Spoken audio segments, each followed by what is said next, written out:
Moving forward students discuss करते हैं reactivity को और रिएक्शंस डिस्कस करेंगे थॉरली वन बाय वन। सबसे पहले स्टूडेंट्स चलते हैं रिएक्टिविटी की तरफ। Reactivity of alkyl halides by and large control हो रही होती है इलेक्ट्रोनेगेटिविटी डिफरेंस की वजह से, जो कि पोलैरिटी इंड्यूस कर रहा होता है आपके मॉलिक्यूल के अंदर।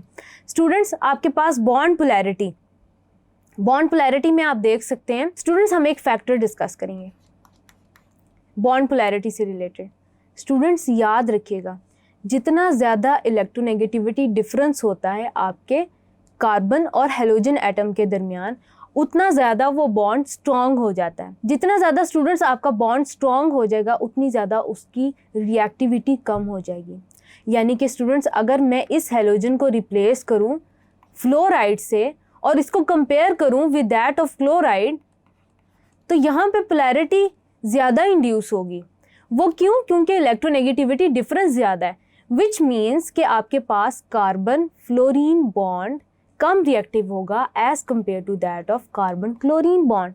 बिल्कुल ऐसे ही स्टूडेंट्स आप एक ट्रेंड देख सकते हैं जिसमें अल्काइल फ्लोराइड की बॉन्ड पोलैरिटी सबसे ज़्यादा है, देन स्टूडेंट्स आपके पास आ जाता है RCl, देन आपके पास आ जाता है अल्काइल ब्रोमाइड, देन आपके पास आ जाता है अल्काइल आयोडाइड। यानी कि इन टर्म्स ऑफ पोलैरिटी आप देख सकते हैं कि पोलैरिटी किस बॉन्ड में ज़्यादा है। जिस बॉन्ड में जितनी ज़्यादा पोलैरिटी होगी वो उतना कम रिएक्टिव होगा।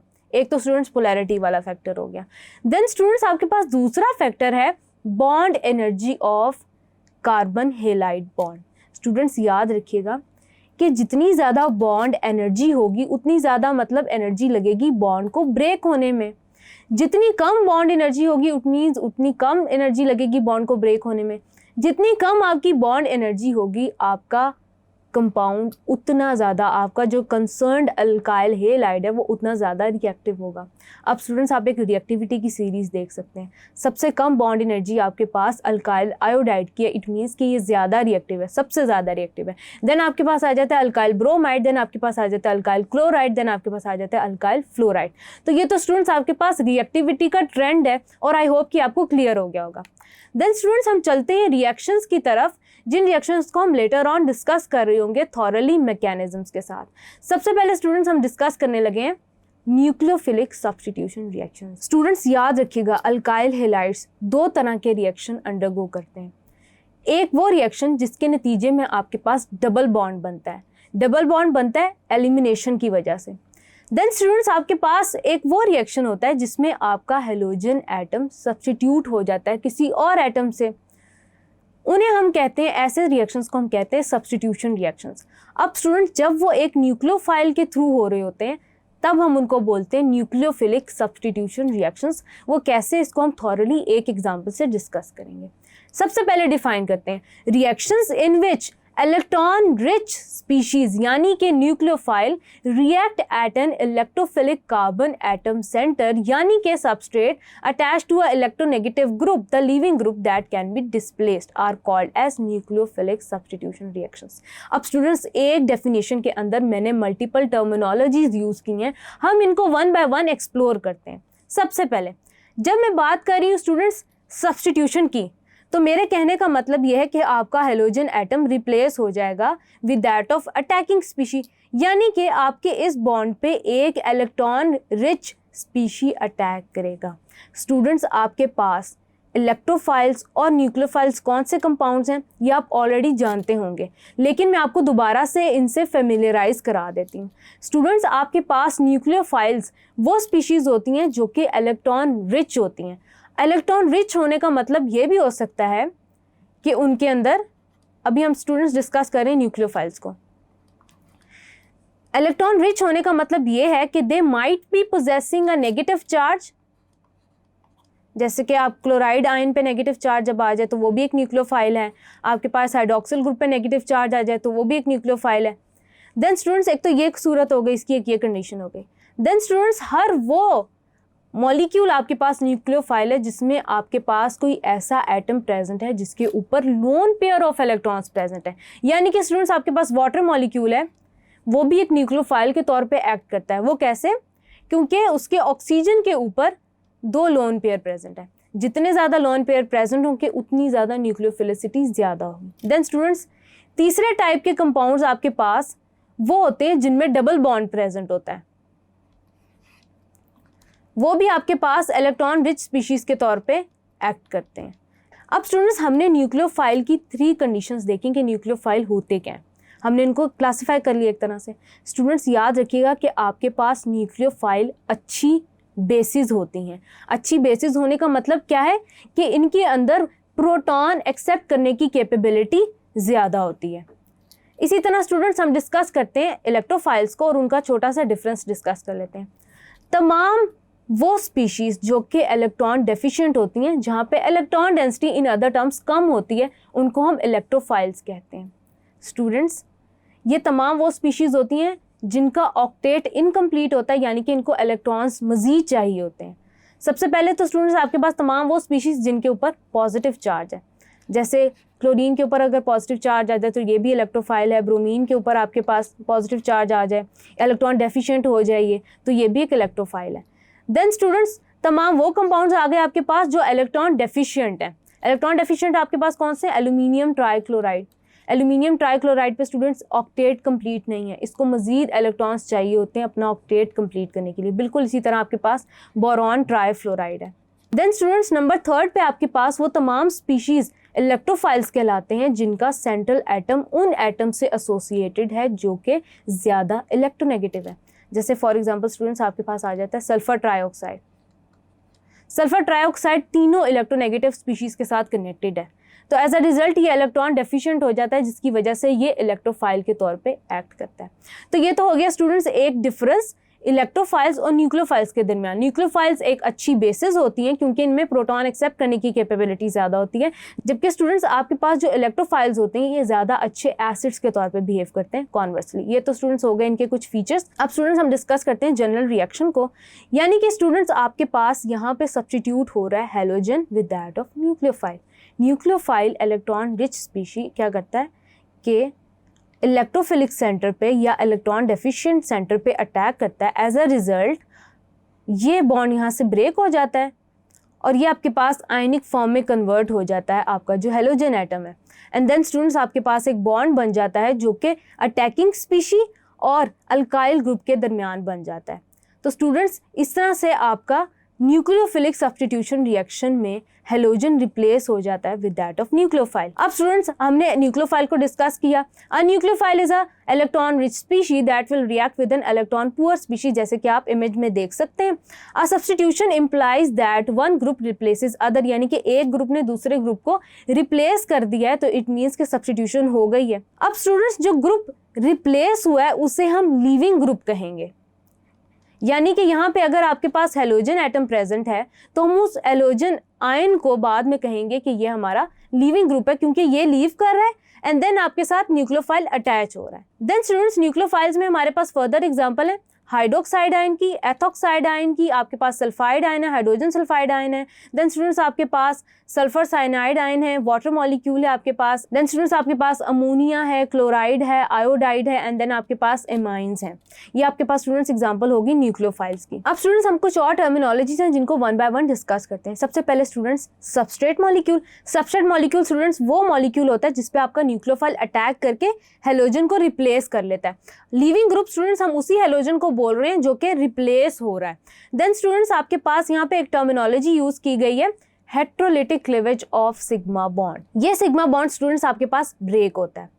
इसको हेट्रोलिटिक क्लीवेज इसलिए कहा गया है क्योंकि ये क्लीवेज यानी कि ये जो ब्रेकेज हो रही है बॉन्ड की, ये दो डिसिमिलर एटम्स के दरमियान हो रही है। होमोलिटिक क्लीवेज स्टूडेंट्स वो क्लीवेज होती है जिसके अंदर वो बॉन्ड ब्रेक हो रहा होता है जो दो सिमिलर एटम्स के दरमियान होता है। उसके अलावा स्टूडेंट्स आपके पास जो लिविंग ग्रुप होता है यानी कि जिस हेलोजन एटम से आप डील कर रहे हैं वो भी एक न्यूक्लियोफाइल होता है। लेकिन स्टूडेंट्स याद रखिएगा आपका लिविंग ग्रुप या हेलोजन एटम इसलिए रिप्लेस होता है क्योंकि वो वीक होता है as compare to that nucleophile base या as compare to that nucleophile जो कि उसको रिप्लेस कर रहा होता है और इलेक्ट्रोफिलिक सेंटर पे सबस्ट्रेट पे अटैक कर रहा होता है। जितना ज़्यादा आपका लिविंग ग्रुप स्टेबल होगा उतनी ज़्यादा उसकी लीविंग जो है वो फेवरेबल होगी। उसके बाद स्टूडेंट्स आपके पास leaving group is also a nucleophile. It departs with an unshared electron pair, यानी कि वो अपने इलेक्ट्रॉन पेयर के साथ ही डिपार्ट कर रहा है। देन स्टूडेंट्स आप देख सकते हैं कुछ excellent, good, fair and poor nucleophile या लिविंग ग्रुप। देन स्टूडेंट्स आपके पास आ जाते हैं एक्सीलेंट। आपके पास लिविंग ग्रुप है अमोनिया, वेरी गुड में आपके पास आ जाता है iodide ion and water molecule, good में आपके पास ब्रोमाइड आयन आ जाता है, फेयर में क्लोराइड, पुअर में फ्लोराइड, वेरी पुअर में hydroxide, amine and ethoxide, alkoxide.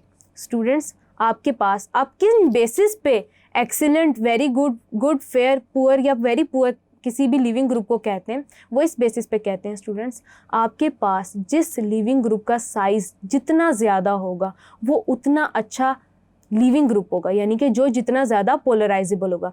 क्योंकि स्टूडेंट्स याद रखिएगा, जो जितना ज़्यादा पोलराइजेबल होता है उतना ही वो वीक बेस के तौर पे एक्ट करता है, उसको रिप्लेस करना आसान होता है with that of nucleophile base. अगर वो स्ट्रॉन्ग होगा तो न्यूक्लियोफाइल उसको आगे से अटैक नहीं कर पाएगा, अगर वो वीक होगा, ज़्यादा पोलराइजेबल होगा, तो वो अच्छा लिविंग ग्रुप होगा। देन स्टूडेंट्स आपके पास यहाँ पे दो इवेंट्स हो रहे हैं, एक आपके पास एक सिग्मा बॉन्ड ब्रेक हो रहा है एंड एज अ रिजल्ट आपके पास न्यू सिग्मा बॉन्ड बन रहा है। The formation of new sigma bond to the nucleophile and breaking of the sigma bond to the leaving group is happening in this step in nucleophilic substitution reaction. Then students यहाँ पे हम ये कह सकते हैं कि दो mechanisms हमारे पास possible हैं, यानी कि दो तरह से आपका leaving group लीव कर सकता है और nucleophile अटैक कर सकता है। दो conditions हो सकती हैं, या तो आपकी bond breakage हो और एक cation formation हो, then आपके पास न्यूक्लियोफाइल अटैक करे, यानी कि पहले कार्बोकेटाइन बने एंड देन न्यूक्लियोफाइल अटैक करे। स्टूडेंट्स ये बात आपको तब क्लियर होगी जब हम मैकेनिज्म थॉरली डिस्कस कर रहे होंगे। देन स्टूडेंट्स दूसरी कंडीशन आपके पास ये आती है कि साइमल्टेनियसली ही आपका बॉन्ड ब्रेक हो रहा है from that of the leaving group और साइमल्टेनियसली ही नया बॉन्ड बन रहा है। तो दो तरह के मैकेनिज्म्स आपके पास हो सकते हैं न्यूक्लियोफिलिक सब्स्टिट्यूशन रिएक्शन के। एक को हम कह सकते हैं न्यूक्लियोफिलिक सब्स्टिट्यूशन रिएक्शन यूनिमॉलिक्यूलर और एक है nucleophilic substitution reaction bimolecular. Students अभी हमने डिस्कस किया कि कैसे दो तरह के डिफरेंट मैकेनिज्म्स पॉसिबल हैं न्यूक्लियोफिलिक सब्स्टिट्यूशन के, यानी कि कैसे आपका हेलोजन एटम सब्स्टिट्यूट हो सकता है अटैकिंग न्यूक्लियोफाइल से। दो तरह के प्रोसीजर स्टूडेंट्स हमने देखे। एक स्टूडेंट जो नंबर 1 था वो ये था कि ऐसे भी हो सकता है कि आपका जो अल्काइल हेलाइड है वो आयनाइज हो जाए, आयनाइज होके एक कार्बोकेटाइन जनरेट करे। कार्बोकेटाइन जनरेट करने के बाद नेक्स्ट स्टेप में न्यूक्लियोफाइल उस पर अटैक करे और एज अ रिजल्ट आपके पास एक सब्स्टिट्यूशन रिएक्शन हो जाए एट द एंड। तो स्टूडेंट सबसे पहले हम डिफाइन करते हैं कि ये कार्बोकेटाइन क्या होता है और इसमें हाइब्रिडाइजेशन का क्या रोल होता है। तो students carbocation can be defined as a molecule in which a carbon atom has a positive charge and 3 bonds, यानी कि इस पे पॉजिटिव चार्ज होता है और 3 बॉन्ड्स होते हैं। स्टूडेंट्स स्ट्रक्चर आप देख सकते हैं, ये sp2 हाइब्रिडाइज्ड होता है। उसके अलावा स्टूडेंट्स इसमें एक ऑड इलेक्ट्रॉन इसके p ऑर्बिटल में प्रेजेंट होता है, वो भी आप देख सकते हैं। उसके अलावा स्टूडेंट्स आप एक और बात याद रखेंगे कि ये डायमैग्नेटिक होता है in nature. Students in the reactions of alkyl halides हम कार्बोकेटाइन को काउंटर कर रहे होते हैं SN1 रिएक्शंस में और E1 रिएक्शंस में।